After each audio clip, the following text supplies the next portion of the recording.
प्यारे बच्चों, आज हम करेंगे कविता इंद्रधनुष। आपको पता है इंद्रधनुष किसे कहते हैं? वर्षा के बाद पानी की नन्ही नन्ही बूंदों पर जब सूर्य की किरणें पड़ती हैं तो हमें 7 रंगों की छटा का बहुत ही सुंदर घेरा दिखाई देता है, जिसे इंद्रधनुष कहते हैं। इंद्रधनुष में 7 रंग होते हैं।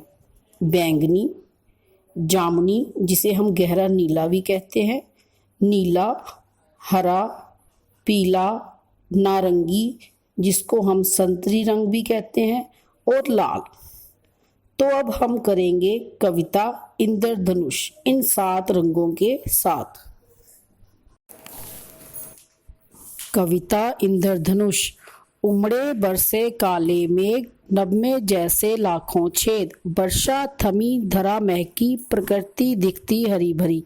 बच्चों, इसका भाव है आसमान में काले बादल ऐसे दिखाई देते हैं जैसे आसमान में लाखों छेद हों, और बादलों से जब वर्षा होती है तो धरती महक जाती है और वातावरण हरा भरा दिखाई देता है। सहसा सूर्य देव आए, सोने सी किरणें लाए, नभ पर रंगों का मेला अर्धवृत्त जैसा फैला। वर्षा के साथ ही सूरज भी अपनी किरणें आकाश में जब फैलाता है तो 7 रंगों का मेला सा लग जाता है, जो आधे गोले जैसा दिखाई देता है। जह है इंद्रधनुष प्यारा, सतरंगा न्यारा न्यारा, हृदय हार नवरानी का, मोहित मन हर प्राणी का। यह प्यारा सा इंद्रधनुष 7 रंगों के साथ बहुत प्यारा लगता है, जैसे आकाश की रानी का गले का हार हो, जो हर व्यक्ति का दिल भाता है। सुंदर जह प्रभु का झूला, देख देख कर मन फूला, झूला प्रभु के आंगन में, किरणें झूले सावन में।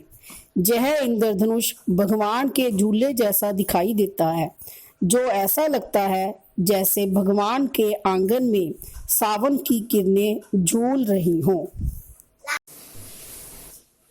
वर्षा ऋतु मुस्काती है, सतरंगी हो जाती है, आओ हम भी मुस्काएं, रंग खुशी के बिखराएं। जैसे वर्षा आने पर चारों तरफ हरियाली छा जाती है, हर तरफ खुशी का माहौल हो जाता है, वातावरण स्वच्छ हो जाता है। हमें भी अपने जीवन में इसी तरह मुस्काते रहना चाहिए। तो बच्चों, आपने कविता सुनी, अब हम कविता में आए शब्दों को पढ़ेंगे। सबसे पहले है गुरमुखी शब्दों को हिंदी में कैसे लिखते हैं। पहला है रंग, इसको हिंदी में रंगी लिखते हैं। पंजाबी में किरणा, जिनको किरणें लिखते हैं। प्रभु, प्रभु, खुशी, खुशी। उसके बाद है पंजाबी में शब्द दिए गए हैं, उनको हिंदी में कैसे लिखना है और कैसे बोलना है।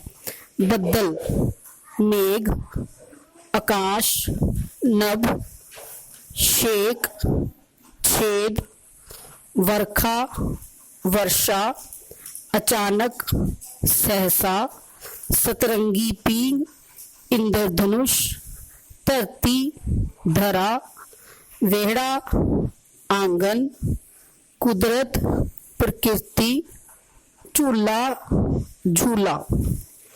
इसके बाद प्रश्न उत्तर है जो मैंने आपके लिए नीचे हल करके दिए हैं। आप भी इन प्रश्नों को ध्यान से पढ़ें और याद करके अपनी कॉपी पर लिखें। 5वें प्रश्न में आपको चित्र में से देखकर पर्यायवाची शब्द लिखने हैं। जैसे प्रभु के लिए 2 शब्द लिखने हैं, वो हैं ईश्वर और परमात्मा। इसी प्रकार प्रश्न नंबर 6 में आपको कविता की पंक्तियां पूरी करनी है। 7वें प्रश्न में आधे र के साथ शब्द बनाने बताए गए हैं। जैसे र के नीचे हलंत प्लस य, इससे शब्द बना है सूर्य। और शब्द बन सकते हैं जैसे कार्य, आचार्य। ऐसे ही आप इन शब्दों को पूरा करेंगे। आगे प्रश्न 8 और 9 को आप सब बच्चे ध्यान से पढ़कर हल करेंगे।